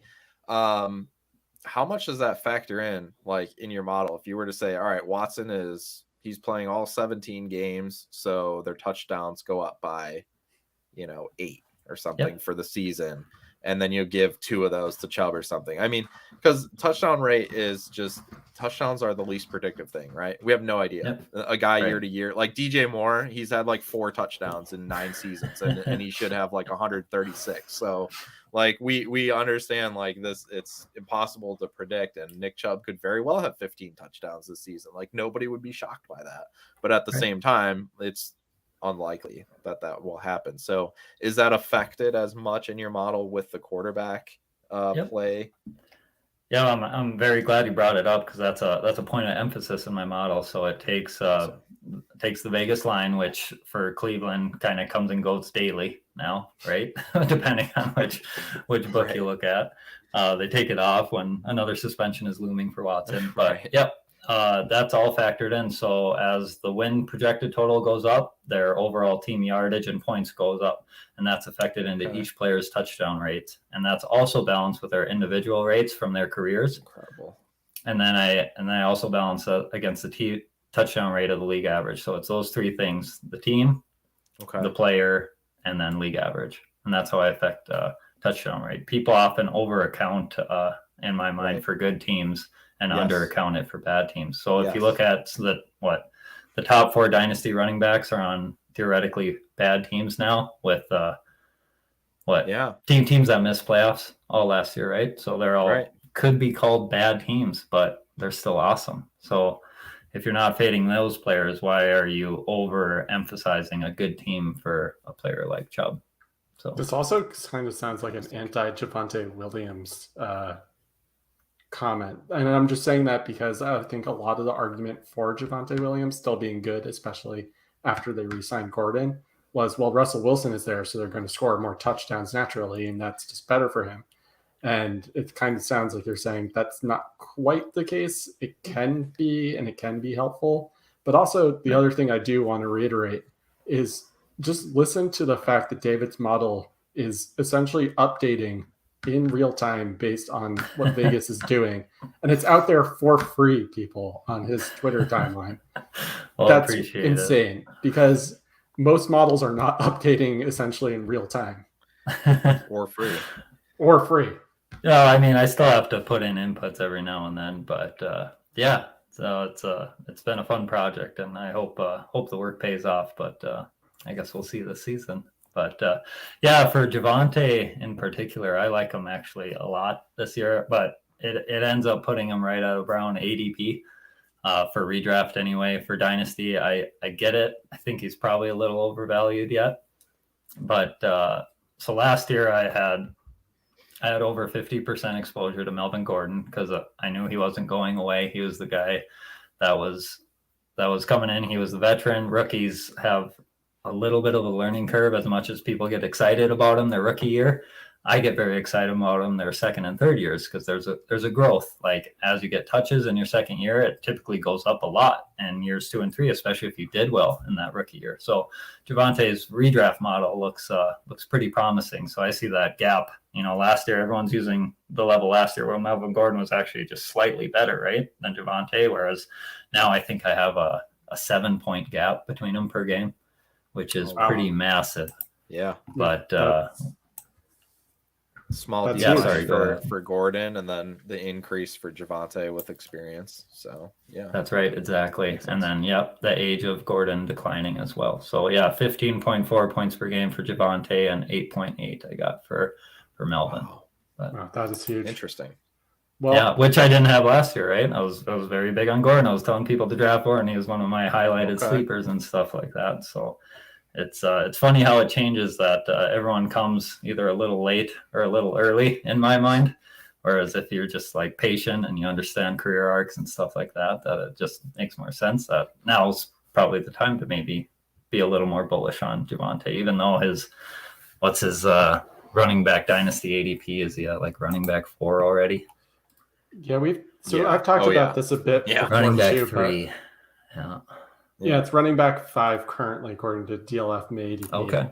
And you talked about, being patient, and that's something that I think a lot of dynasty players struggle with, to be honest. We want instant gratification, and we're not willing to wait for career arcs to develop. And I say that, another guy we talked about briefly earlier was like Trey Lance, for example. Everyone's like, oh, he ain't it because he didn't play last year. And then it's also like, okay, guys, but also remember, like, we all love Patrick Mahomes right now, and Patrick Mahomes did not play over Alex Smith in his rookie season.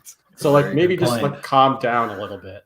That said, I do want to make sure that we still have some time for our Find Me a Trade segment. Yes. But, David, we really appreciate you taking us through sorry your if I went a little long there. Oh, no. I love it. Thank you. We very purposely let you go long because I don't know about our listeners, at least, but I know I can speak for myself, and I think for Scott when I say that we both certainly learned a lot about your model, and we'll be looking at. I was already going to look at it, but now that I have gotten even more information, I'm definitely going to be using it for my own teams, especially because, again, people, it is a free resource. Go check it out. His Twitter handle is at David Zäch 16. It is one of his most recent tweets. You can find it right there for all 32 teams. That said, we are going to move over to our Find Me a Trade segment. For people who are newer to the show, our Find Me a Trade segment is listeners submit their leagues, and then the host of the show, as well as the guest, try to come up with a trade for them. And this particular team was submitted by Steven Spear at Steven0128 on Twitter. And I don't know why I said O, because I usually say 0, but we're going with it. And it's from Dynasty Horror Show, which I understand Scott to be in this league. I took over an orphan a couple months ago. Yes. I took over an orphan a couple months ago. My team name, by the way, is Machete Sam, and it's not the one you think it is. It's actually from Club Dread, if you've ever seen that movie, which is the Super Troopers crew. It's not a very well-known movie, but it's absolutely stupid and hilarious. And so, hey, AJ Dillon, so this is a league where, the roster was old. And so, for me, I've kind of started getting younger, and I was thinking about breaking down some of the trades I've made. But there were a lot of picks involved, and so it's hard to do that over a podcast and where it's not going to be great for the listeners. So we'll just not do that. But I will give Steven's roster here. And really quick before you do that, Scott, let's just make sure we also give out the league settings. So go ahead and do that, and I'll get Steven's roster pulled up. So it's a 30 roster spot, start 10, 2 super flex, 8 flex, no minimums at any position, 1.75 tight end premium, 6 point per passing touchdown with yardage and big plays bonuses. Steven's comments about his own team was, this team is not in great shape. He's looking to get younger and build for long term. He eventually wants to trade Christian McCaffrey, but feels like he might get a better return when the season starts, especially since usually when McCaffrey is healthy, at least he has 25 to 30 points a game. But he worries that if he gets one more injury, that his value is nothing. And Steven, I don't think any of us, or actually, so I should also clarify that Andrew Hall, who is one of our other co-hosts, did submit a trade instead of Scott, just because Scott is in this league. And so we figured we'd have one of our other hosts find a trade, since Scott could try to craft a trade that is favorable to himself. And instead, Scott will comment on them. Would have. So Andrew did send CMC and David did, but I will just validate for you that I do think that if he has one more significant injury, his value is going to take a pretty significant hit. So I think we all agree with you there. But yeah, so Scott, did you happen to pull up his roster? I have it here. So one of the reasons this league was interesting to me was that it is basically positionless, and so you could kind of build your roster any way you want, right? So that all flex essentially is fun. So at quarterback he has Russell Wilson, Trey Lance, Matt Corral, Andy Dalton, Taylor Heineke. So he's got kind of that locked in QB1. Lance has that upside, which could really change his team here, honestly. If Lance comes through and he hits big, I mean, that kind of changes everything. So, I understand we want to hedge a little bit for that right now.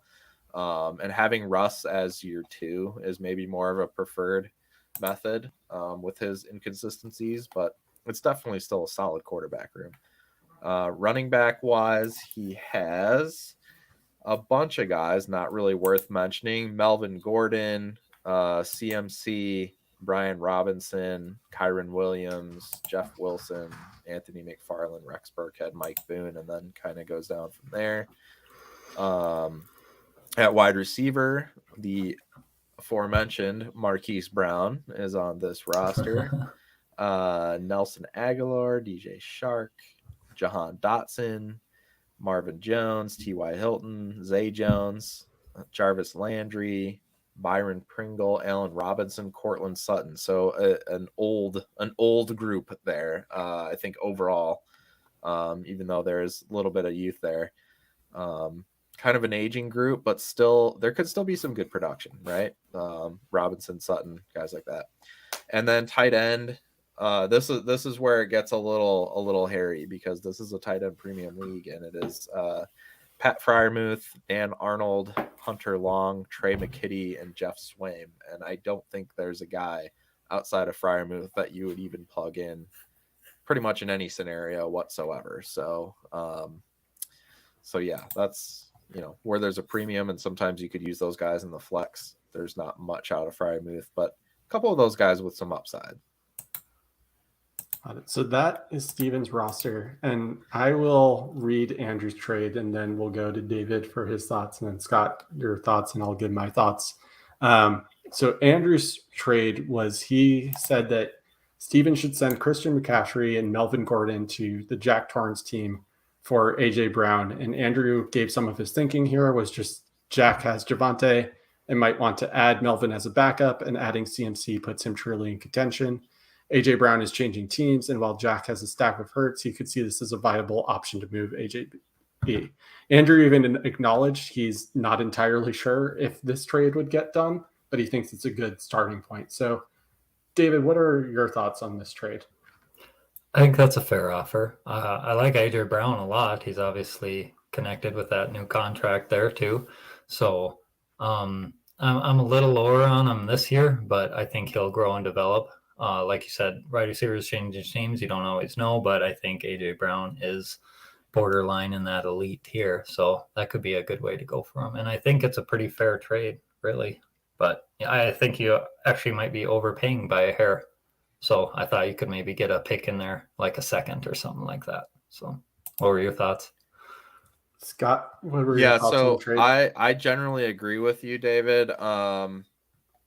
So what's interesting about doing these exercises for me is that I kind of get to, I see it's obviously not my roster and this is my trade. So I get to look at it from, through different lens, right? And what's interesting to me is I don't like CMC. Like, I don't like him as a person. So I don't want to root for him, and I don't have him on a lot of my teams. And so, which is pretty rare because there's not a lot of people I don't like, but he's kind of a douche, so I don't like him.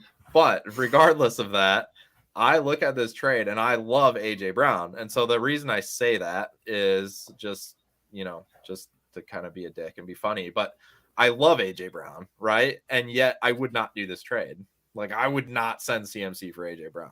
And I don't, and it's just weird because Andrew thinks that almost maybe this isn't enough, whereas I think it's too much. And yet I love AJ Brown and I value him so much. And like, if this was a startup and we were in round 2 and I have to choose between one of these two players, I mean, it's AJ Brown. It's not even close. Like, it's not even to me, but yet I wouldn't do this trade. So it kind of makes me think a couple things. Number one, that sometimes we need to just put away our personal biases, and also sometimes startup value isn't necessarily the way to go, even though I do tend to use it a lot, especially this time of year since we don't have much else to look at. I just think when you're looking at CMC's points per game, and even Melvin Gordon in this league, he's still a starter.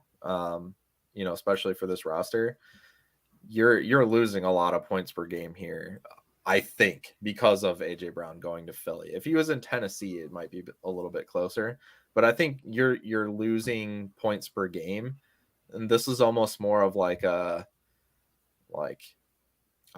I'm giving up, and I'm definitely heading towards the rebuild. And so if that is the path, then I think, okay, I can lean towards that. And then also, like David said, try to get a pick back with it.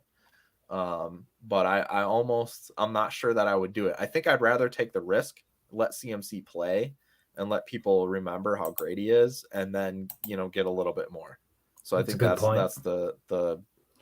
probably what I would end up doing. Yeah, Scott summed it up exactly what I was thinking about the trade, more or less. I don't have too many additional comments, just that to his point, if this was the trade offer I was making, I would take the risk of CMC playing in the season and hoping that I could get more. So we will move on from there. I will say, in fairness to Andrew, that I've seen some trade offers from him, and this is not one of his worst ones that I've seen from him. I think it was a decent offer. It's just not quite something that I would do. And I think you both nailed it, that it's a slight overpay. Yeah, I mean, I think it makes sense. I totally get why Andrew came up with it. Yeah, I don't think it's a bad trade at all. It's just different than I think the way I would approach it. But yeah, it's that's why we do it. Yeah. So next is my trade, and I will acknowledge I really struggled with this, and I got kind of stuck on a particular one. And the reason I struggled, and maybe Scott, you could also speak to this a little bit, is when I looked at the rosters, it looked very definitively to me like teams had a particular direction. There was no like rebuilding teams that maybe had like a few contending pieces or contending teams that had a few rebuilding pieces. It was all like basically like I have only like aging guys who are going to score me points, or I have all young upside, and there was very little in between. And so trying to find a way to make this work for him, I think it was a bit of a struggle. But what I ended up doing was I traded Russell Wilson for the other Wilson, Zach Wilson, as well as Chris Olave and Dawson Knox. And it may not even, I fully acknowledge this may not be enough for Russell Wilson, but the thinking was it is somewhat of a scary bet, but it's a bet on Zach Wilson being surrounded with talent now and not being nearly as bad as he was his rookie year and breaking out a little bit as a sophomore. And I know David is higher on Zach Wilson than I am because I've told him I'm on the fence and he's talked to me off that ledge a little bit. But to me, it's essentially you're getting that young upside wide receiver that everyone seems to love in the Saints offense. You're getting another upside tight end kind of in that Pat Freiermuth tier. It's not Dawson Knox to me is never going to be that elite tight end, but he's at least in a very good offense that you know is going to score touchdowns and he's going to catch some of those. And then again, you get the downgrade at QB, but if Wilson somehow steps it up with his weapons, you'll at least be not so far off from Russell Wilson. And then the other team, this is where I struggled more with it, honestly. The other team would get two top tight ends, but they don't really, or two top quarterbacks, excuse me, but they don't really have a third quarterback. Although I will say, personally, if I have two top guys, I don't care so much about having a third guy, only because I know if one of my top guys goes down, that basically means, at least in a super flex league, that my team's probably tanked for the season anyway. But I'm not fully sure he would do it for those reasons. So, David, what do you think of this trade? And then we'll get Scott's thoughts. I won't give thoughts on my own trade since I essentially just did. No, like you said, I'm a Zach Wilson truther. I know people like to hate on him and the picks he threw early on the season, but I liked how he put it together. I like the way he throws the ball, but most importantly, I like what the Jets are doing. They're giving him everything that you could possibly want with the offensive line and all the weapons. They brought in tight ends, Garrett Wilson, Corey Davis will be healthy. Even Braxton Berrios isn't even that bad as a wide receiver for gosh sakes. So I think they are putting him in the best position to succeed that anyone could possibly do. It's the anti-Justin Fields situation, I would say. So I like him a lot. I'm a little lower on Olave, but he could certainly be good, and he's got a chance to be the wide receiver one there, and as short as a year or two, pending Michael Thomas health. So that's going to be a big deal. And Russell Wilson loves those 5,000 yards and 40 touchdowns and 40 picks seasons. So hopefully they get back to doing some of that with him. The part that I would probably change it up is the Dawson Knox part. I don't think he gets as much value even with the tight end premium. I think if you're going to go tight end, you got to go up a level to make it worthwhile, considering you don't have to start a position, as you'll see in my trade offer coming up here. But I would probably swap him out for a pick is all that I would change. So maybe get a second or something like that if you could. I know I'm saying the second round pick a lot, but people tend to throw them in as throw-ins when they're on contending teams. So they're kind of easy, low-hanging fruit in my experience. So that's probably all I would do. So yeah, I'm fine with betting on Zach Wilson, but on my trade, I like the Trey Lance and Russell Wilson build a lot. Those would be part of my core still. I don't think Russell Wilson's going to fade away in 2 years even quite yet. I think he's 33. Is he 30? Yeah, that's what I was typing in between there just to double check, make sure. Yeah. But, Yeah. I mean, he's older, but yeah. As I acknowledged, I definitely did struggle with this. And I ultimately agree with your thoughts, besides maybe the Dawson Knox part, just because in tight end premium, I think he's maybe worth more than a second. Yep. But I do want to get some of Scott's thoughts, and I'm sure it will be that this trade is not the best. Yeah, this is actually more like a trade that I would make. The only hesitation I would have is thinking like, I think this is like, if Russ was still on Seattle, I would do this trade 100%. But now that he's on Denver, I'd be more like 80%, right? Just that, maybe just that what if, right? Of like, what if Russ just goes to the next level, right? That's my only hesitation. But at the same time, like, there's going to be so many changes, and we've talked about that earlier tonight. So I was not necessarily a Zach Wilson guy as a rookie, but you cannot ignore what they've been doing. And until this last run of AJ Dillon here and a couple other players, Zach Wilson was my most acquired player. So over the past 12 months, I mean, I went from like 2 shares to I think I have 10 or 11 now. So just when a guy's that cheap and has that much upside, it's hard to ignore, right? And then you're still getting a top wide receiver, you're still getting a tight end that I like, or a pick, either way, whatever direction you want to go there. So I like the almost diversification, if you will, right? You're tiering down, but you're going down 2 tiers essentially, maybe more for some people, from Russ to Zach. But then you're also adding 2 more pieces that you can use. And so I like the trade for both sides. And I will add this context to it. Leatherface was the trade that was the team that I did a trade with, where I gave him Dobbins and Godwin. So I know that him adding those 2 players, he's definitely going for it, right? Like he's in that win mode. So I think this fits that narrative as well. Whereas, sure, the youth and upside is appealing, but with the players he has now, he can win. And if he adds Russ, like, he can definitely win. So I like the trade very much for both teams. Yeah, that's good context to have, because obviously did not know that. The one thing that I did want to add, I think it was about Russell Wilson. I agree that him going to the Broncos does increase his value, just because there's this idea of like, oh, they're going to let him cook. They didn't trade for him not to let him cook. And so I do agree with what David was saying earlier about the idea of having a core of Trey Lance and Russell Wilson just allows you to just build elsewhere at other positions and set it and forget it essentially with your quarterbacks. Whereas Zach Wilson, we hope that's the case, but I've said this on another podcast before. I was never a Drew Lock guy, but then people were like, oh, they surrounded him with weapons. And I was like, okay, yeah, maybe. And then now I'm very much garbage surrounded with weapons is still garbage. And I'm not sure that Zach Wilson is garbage, and I hope he's not garbage. But I will put this out there, that just because you surround someone with weapons doesn't magically make them a good quarterback. They still have to be able to play the position. Yeah. And that's my slight hesitation with Zach Wilson, even though I've somewhat come around. It's still, there were games that we saw where he played very poorly, and Mike White came in with essentially the same offensive line and same weapons and completely outplayed him. And it was just like, is Zach Wilson actually good at football? I'm not sure. And so that's where I struggle with my own trade. But ultimately, I personally, don't hate it. But I do, looking at David's trade, and I will definitely let him talk to it, but I will say I think I like it a little bit more than mine. That's my favorite of the 3, yeah. Yeah. So with that, go ahead, David. Tell us what it is. All right. So mine is to send CMC, Melvin Gordon, who we talked about earlier, and Allen Robinson to Team Michael Myers for Kyle Pitts. I think not having to start a tight end, despite the tight end premium, is going to maybe knock down his value a little bit.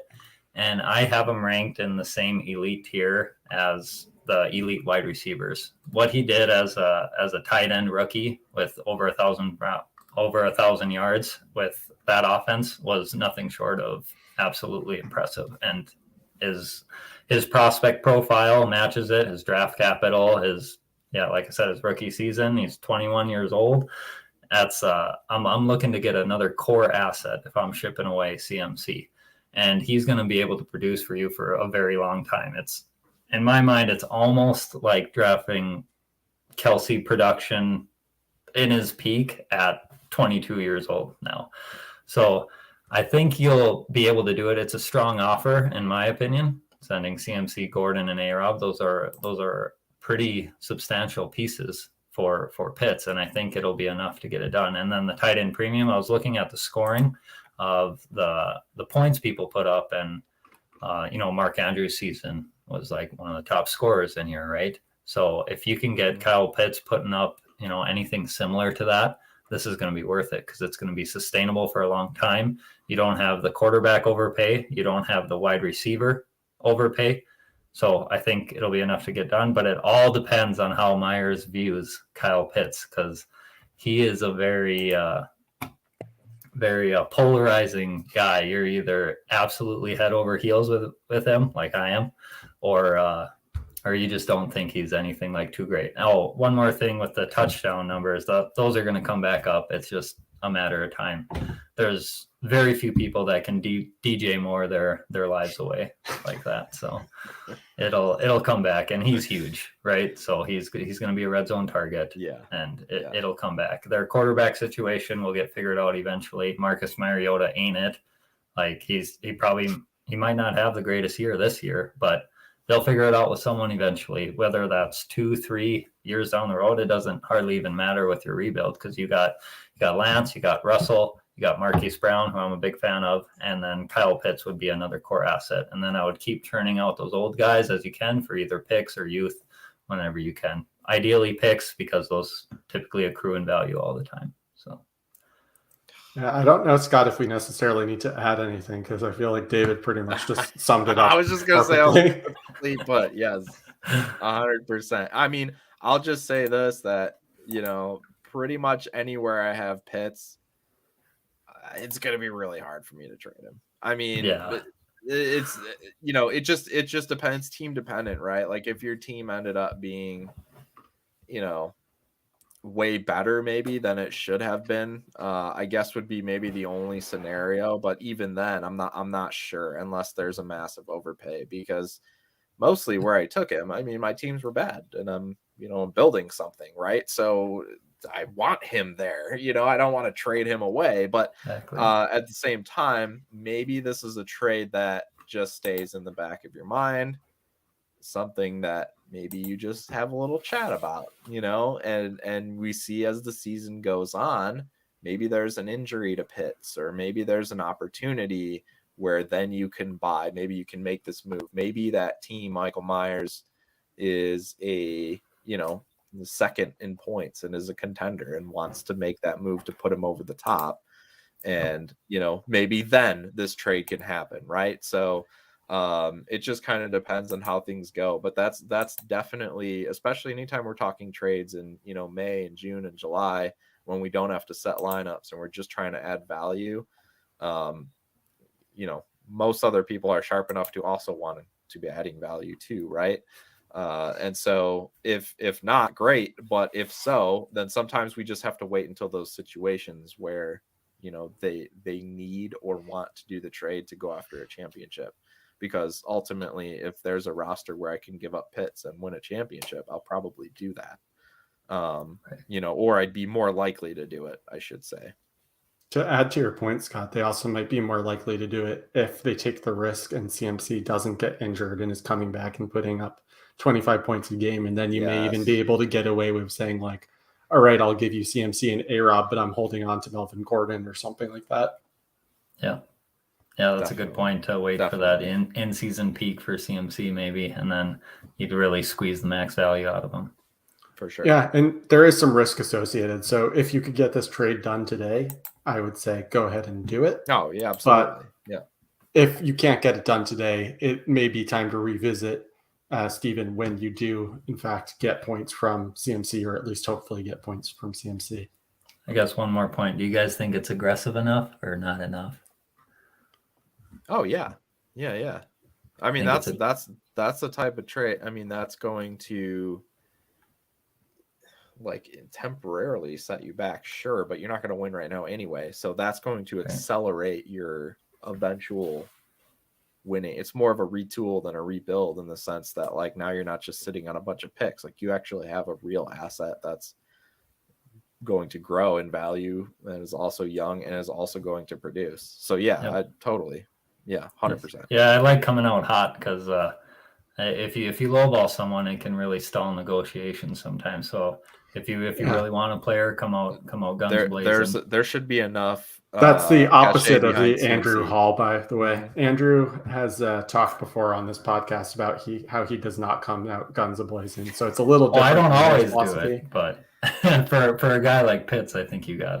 For a guy like Pitts, you have to. There's no other way, because if they roster Pitts and still have them on their roster and haven't, traded him away or the one to trade for him, to your points, I know people who are like, yeah, you have to give me like all of your firstborn children plus like your will, your mortal soul for Kyle Pitts. Yeah. So you have to do this. That said, we are going to start wrapping up for the night just because it's starting to get pretty late. And frankly, I think I'm getting tired, even though I could talk to you guys for another hour or so, just because we have had a lot of great information. Yeah, this has been fun. And David, if you don't mind, tell our listeners again where they can find you, and make sure you include your accomplishments in there. You can find me on Twitter at David Zäch 16, and I write with Fantasy Pros and Dynasty Nerds, and I put a lot of free stuff out on Twitter, and I like to be competitive in the ranking scene, I'll say. So by competitive, he means he's been number one at least once, and is generally rated pretty highly. So he's a good expert to follow if you're, especially. This is my own tip, but if you're looking for help with starter sit decisions, looking at experts who rank highly in accuracy is a good way to help you make a decision if you're really stuck. Yep. So that is going to be the end of our show, but I wanted to make sure I gave out all of the handles. So I'm at Rec Fantasy, REKEDN Fantasy. Scott Sidlow is at Scott_Sidlow. Our other hosts who are not on tonight is Dynasty. Actually, you know what? I just realized I completely forgot Rocky's handle offhand. Is it Dynasty FF Addict? I always forget it. I'm the worst person to ask. Dynasty FF Addict. I'm pretty sure it's Dynasty FF Addict. Andrew Hall, I believe, is just Andrew Hall FF on Twitter. FF.